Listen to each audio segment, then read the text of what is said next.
Let me quickly introduce to you the main man of the evening, your show host for this particular summit, because at the helm of this News9 Global Summit is a vision of a man who's literally redefined what Indian media today aspires to do. We're talking about flair, we're talking about sharpness, we're talking about a person with a winning mindset and somebody who's always 10 steps ahead. He's the reason why TV9 Network is what it stands for today. You know what? I'll just let the big screen here do the talking for itself. How do you define who you are? What is my philosophy? How do I take that as a learning? This is like an exploratory question. Our identity in the life that we carry is primarily with the work that we do. But it's a long journey ahead. I'm a student of brands. I run the largest news network of the largest democracy in the world. My responsibility is maximum to my people around me. And I like to put things in simple equation, which I call objectifying subjectivity. I have been hosting this show for quite some time. I've spoken to many legends, ex-state heads, international legendary footballers, and sports is very close to my heart. If the world starts getting women-led, I think a lot of things will get corrected. I'm 100% duty-bound. Next up on stage, a powerhouse of legendary women that have done it all. They've broken barriers, they've braved borders, and they've scripted their own new narratives. I'm talking about from the football field to the fashion ramp, from war zones to the world stage. These women are literally rewriting what it means to lead from the front. Take a look. Three extraordinary women, three stories of battling the odds, three tales of scripting a new narrative. A supermodel who walked the ramp and walks the talk. A football star who scored for all women. And an actor who became a voice of reason. They're braving the odds, scripting a new narrative. Hear their stories of grit, gumption and glory in conversation with barundas. We've got three exceptional women from all over the world, some of them flying half the world to be here. Some of them are for the first time they've come to India, joining us on this Waves edition of News9 Global Summit. I think their lives and careers are master classes of re-scripting the narrative. They have lived against all odds. Sometimes the odds are with respect to gender, leading to pay parity. Sometimes the odds are religion related, leading to terrorism or anti-Semitism. Bianca, I would like to start with you. You had that early diagnosis. Evil didn't leave you, it came back. And now today you are here looking as pretty as ever. How did you take that time? From the time you received that report, and how did you regroup? How did you come to terms with it? And how did you prepare? How did you take a fresh guard for the battle that was ahead of you? So I just came back from the best summer of my life. I was single, I was flirting with everybody. It was great, life was great. And then I felt a pain in my stomach. I literally went to the ER and they told me I had stage 3 cancer, which means that the cancer already spread to a lot of organs. And it's funny because so much people get a diagnosis of cancer, and yet when they tell you you have cancer, you think you're gonna die. And that's what I felt. And then I called a friend of mine. She does tarot cards. And I said, you have to ask the cards, am I gonna die? And she said, no. And then I was like, okay. Now we're gonna start to fight. And literally that's how it went. It's just my positivity led through these months of, I don't wanna call it fight, you know, it's because it's still my body. It's kind of like cancer, it's your own body attacking yourself, right? I find that in life, every time I was the closest to death, and it happened a couple of times, that's when I kind of felt the most alive. So now I'm here, 2 months in remission from cancer, and I feel the most full of life. And I'm here in Mumbai with you. I mean, life is great.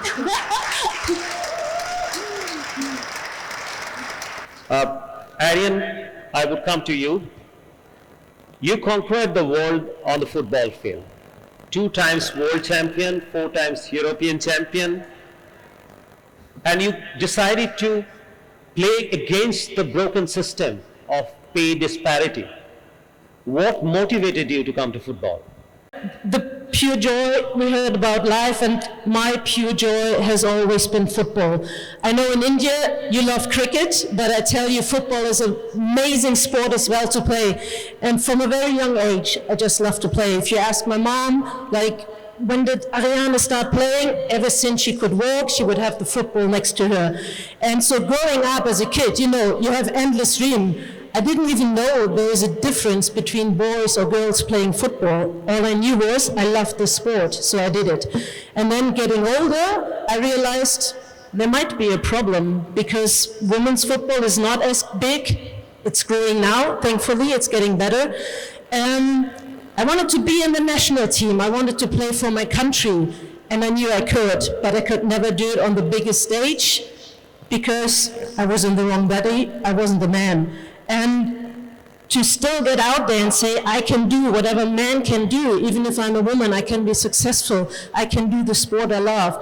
This was so powerful for me. There's so many great women out there, even before me, who set the stage, and I did the same. And now we're finally growing into a generation where it is totally normal for women to play football.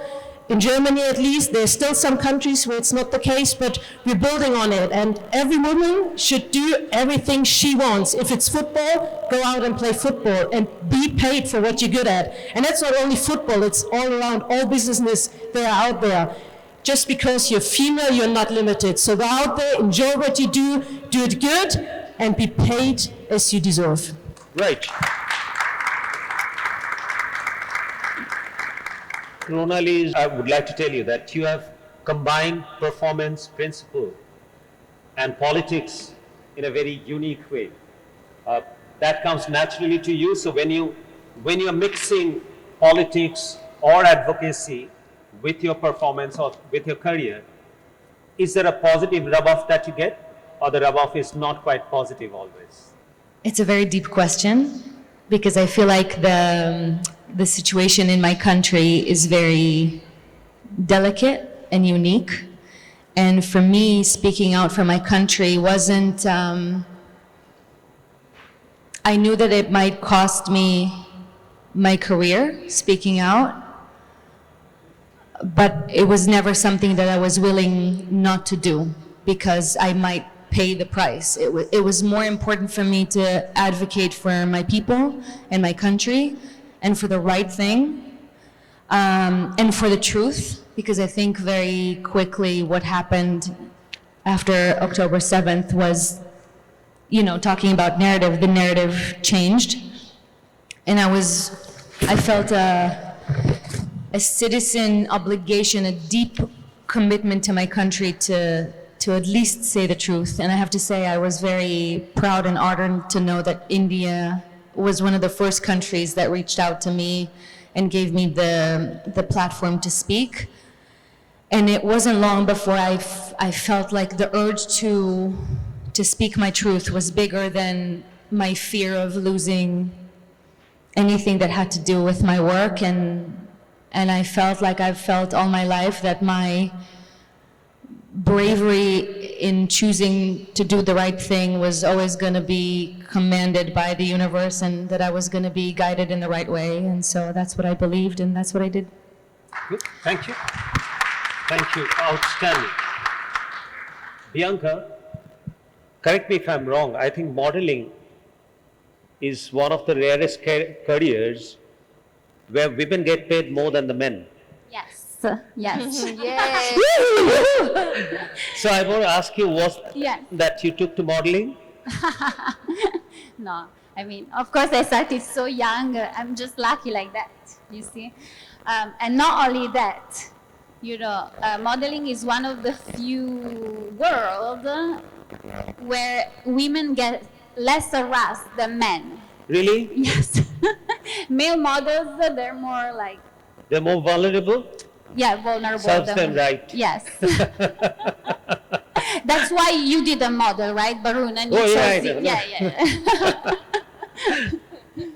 No, so, but why is it so? Ladies, would you be able to tell me that what is it that in modeling, the pay disparity is on the other side, which is not in case of your career, maybe acting on screen, and of course not for you, footballer. I mean, I don't know for sure. My instinct tells me that probably because women, you know, are a bigger share of the buying force in fashion. I would think so. So it's consumer, you are saying. Any take on this, Ariane or Rona-Lee? Of course, I totally get when we're talking economics that it all comes down to consuming. But the thing is, before you can consume and before you had an outcome, you must invest. And this is the problem. If you don't invest in the beginning, you'll never have a really good outcome. So very often I hear them saying, when we talk about women football now, yeah, but you can't earn the same because you don't make the same revenue and so on.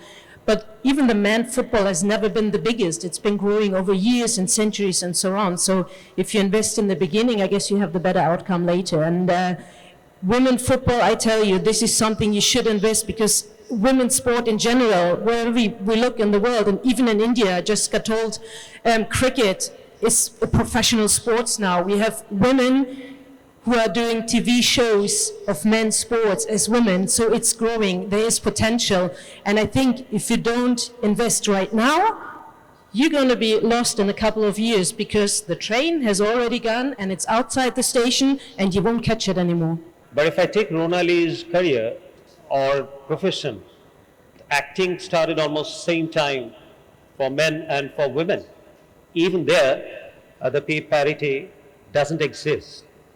So what could be the reason that where in modeling, it's the other way around, and in other spheres, other professions, it's not as much? Any take on that, Rona-Lee? I can only have a guess. I think one of the reasons is women are more shy, and women are not really out there saying, here I am good, and I'm demanding. Women would more be like sitting back. Whereas, I know I'm generalizing, I'm putting the extremes out there, but men are more like, here I am, I can do it, I'm good at it, even though very often realize they are not good at it. Whereas women, they would only do it if they are 100% sure they're good at it. So men in this room, including me, I think we try to take more share of the pie than we deserve. Yeah. I quite don't disagree with you. Rona-Lee, you broke the gender bias in acting. You take up those action roles in acting. You wanted to join IDF in your childhood, and there was an incident from where the path changed, and you moved more into your dancing career in those days, and then into acting. So what happened? What was that incident? I want you to share with the audience that made you make that shift. Well, I started just like Ariana in a very small age. When I was 3.5, I started dancing, and it was a big part of my life. It was the corner in my life where I found who I was, and I found a safe place to express myself and to tell a story. I'm a very shy person in real life, and I feel like when I'm on stage, I'm allowing myself to be a voice of my inner thoughts and my inner lessons, and for the human emotion in many ways. And I grew up dancing, and in my country, it's mandatory to go to the army. But then at the same time, I got a scholarship to go dance at the Royal Ballet Academy in Amsterdam, and I took that chance and I followed my dream. And it wasn't something that people used to do back in the day, and it was a very brave and kind of weird thing to do. And I left home when I was 17 and a half to go to follow my dream, and And in a way, it's funny because when I started acting, because I'm a dancer and because I have a deep understanding of the body and the way to move it, I feel like action, I'm very attuned to it because it's all about choreography and expressing a fast-paced story, an action story with your body, and that's why I love it so much. And it's funny, ever since I'm an actor, I play soldiers a lot, and so it's kind of like, I didn't do it in real life, but I did it in my biggest role in Fauda, and I keep doing it in series around the world, and it's an incredible journey, but that's why it shifted. I remember going to, when I was 16, I went to see, we were hosting, the dance department went to Germany and Holland just to see ballet. And I remember sitting and watching the head national ballet, and I saw so many women from all around the world, just dancers from all around the world. And I didn't know, I think it was the second time I went abroad from Israel. And I finally felt like there was a place for me in the world. Bianca, it is the beauty in a woman that the audience would like to watch. You also have said, post this diagnosis and all, you realized and you expressed that beauty is no more skin deep. It's not skin deep. It's more than that. It's authenticity, which is beauty. Yes. But would this world wake up to that sense of beauty ever? Yeah, we were talking about it today, actually. That media, especially social media, for me specifically, gives us the power to create the narrative. So it gives the power to women like us to create our own narrative and the way we present ourselves to the world. And because I've been modeling for 21 years, I used these medias only to present my image and promote my image and my work, right? And then one day I'm like, oh wow, I can actually use this thing also to promote my voice and what I think and what other women need. That gives me personally the opportunity to show my other beauty, which is not only, my face, but, my voice inside, that we all have, by the way, So, Rona-Lee, what's the narrative? What one will have to do, or as a society collectively, that the narrative changes, that women get the equal opportunity in every sphere, and what is it that needs to be done? I feel like it starts with us a lot. Like Bianca said, I think coming together and unify as women and understanding what is important to us and what we need to see out there in the world, and starting to make the steps in order to get there, in order to do it ourselves and to create the spaces for us, whether it's the jobs that we want or the roles that we want in cinema, and not be afraid and be, first of all, each other's backs.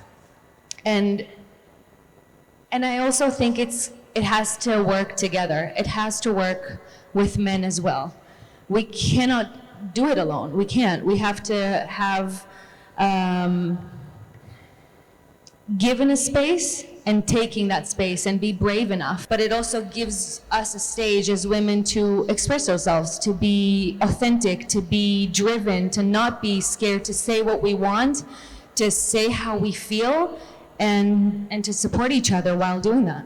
Now coming to Ari, when you built FC Victoria Berlin, did you want to break the system, or that was a quest to create something and recreate future? It was just a total new way to make things different. Football in Germany has a really long tradition. Obviously, it was always run by men. And so 6 women with me in total, we got out there and said, we want to change something. We want to be the first club in Germany and maybe even worldwide to have a 4 women's team just run by women. And to go out there and have a different approach, how we get money in, how we have storytellings and create something new, which I think is working really well. Because is it the men's world and the men's football is already really struck with the structures. They really manifested, and it's hard to have any changes. But I think women's football has the potential for changes, for doing things different. I think it's totally wrong, the wages that we have, talking about millions of dollars. 1:100 or so, maybe more. It's way too much. Like, lower the prices, and of course, women football players should earn more, but also the men should earn less. But this is something we need to change, and I think there's a big potential there is. So with Victoria Berlin, we're trying to have a different approach, to attract a different audience, to have different storytelling, to build up a whole brand. And it's not just about football, it's so much more. It's being a game changer, being out there, supporting women, but also supporting men, like having a bigger community and not being so exclusive. And this is something that I think is really good, because one thing I love about football so much, it's a worldwide game. I know cricket is more popular in India, but even football is growing. You just have arguments, you have fights, Israelis, whatever, Germans. You just give them a football, they don't care about any problems in the world, they just play the game. Eric, you came to India for the first time, right? This is your first trip to India? Yeah, I love it, by the way. Thank you for having me. What a wonderful country. Thank you very much. I would like to tell you that we would try and make it happen that you keep coming back. I mean, I started dreaming that you're helping us with a women's football team. I would love that. The good part is... Bring me back. Make India a football country. Let's start it. The good part is, you know, Indian men's football, their world ranking would be somewhere around 120 or so, but the Indian women football's world ranking is in the 60s, so the women have a better chance to play the World Cup quicker than the men. And if you want us to bring you to help us make our women's football team play in the World Cup, is there anything that you want us to do as prelude or as a groundwork? And then we should get back to you saying that, Ari, the field is ready for you. Do come over. Oh, absolutely. If I have the chance to develop football, women football, I'm all in for it. And right. I might not help you as much that you become a world champion, because I want the Germans to be world champions. Sorry about that. But I would love to help India growing women football. It would be an amazing task. Thank you. Bianca, there's possibly not a single global luxury brand that you haven't been associated with. From your Dolce & Gabbana, Prada, Fendi, Versace, name anything. Victoria's Secret. You have been all over the world, right? You've been in the fashion parade, in the fashion arena of Australia to South America to North America, the entire Europe, UK. I don't think that any place is left out other than India. So you came to India for the first time. You have tried your acting skill to some extent in movies like Go-Go Tales, etc. I don't think that it's a very absolutely unnatural idea to have you back to India and see that whether you fit into Bollywood or the Indian cinema. So will you be open for that? I'm so bad at languages, though. Would you take me speak Italian? Do you have any Italian roles? We'll teach you the language. Please, just me. I play all the Italians in all the Bollywood movies. No, but you know that my second largest audience is India. Look at this. Italy. So you're half done. Yes. Half done here. Rona-Lee, I want to know from you what you think about Indian cinema. As you know, Indian cinema is no more Bollywood. The southern part of Indian cinema is exploding, far bigger than, they possibly have become already as big, if not bigger than Bollywood. Are you keeping track of what's happening in Indian film? Who are your favorite stars? Any favorite director that you have in your mind? I mean, one of my favorite directors was just here. Shekhar Kapoor is it? So I've got the director, I've got the biggest star, so I've got everyone. Yes, I mean, I feel like I've been manifesting this for many, many years. I started traveling to India 10, 12 years ago. I first came here with the National Theatre for a play that did very, very well here, and it was amazing to see how a story in Hebrew touched the hearts of the audience here. It was one of the most incredible experiences of my life. And then I kept coming here to travel and to get to know India and the people. And I felt very connected to this country and to its people, and the generosity and the way that you go about the world, and your culture and your stories. And everywhere I went in India was just a story about either religion or just the culture or the history. And I always felt very sakranit, curious to know more and to be a part of it. And it's something that I can't explain it. It's not logical. It's just I learned how to be happy in India, and I can't wait if I can cross over and share stories of India. I feel like what you guys are doing here at Waves, the inspiration and where you guys want to go, and how storytelling is in your heart in such a deep way, because I feel as an actor that it's such a big part of my work to change the narratives and to connect people. And I feel like through arts and culture and sport, we are able to do that just by putting ourselves out there and sharing human stories and human emotions. And it's true. I know that you guys did a Fauda remake of Fauda, Yeah. which was incredible. You know, it was a big honor for us, and so yeah, I can't wait. Thank you very much, ladies, for joining us. It's been a great pleasure and honor to host you all. Thank you.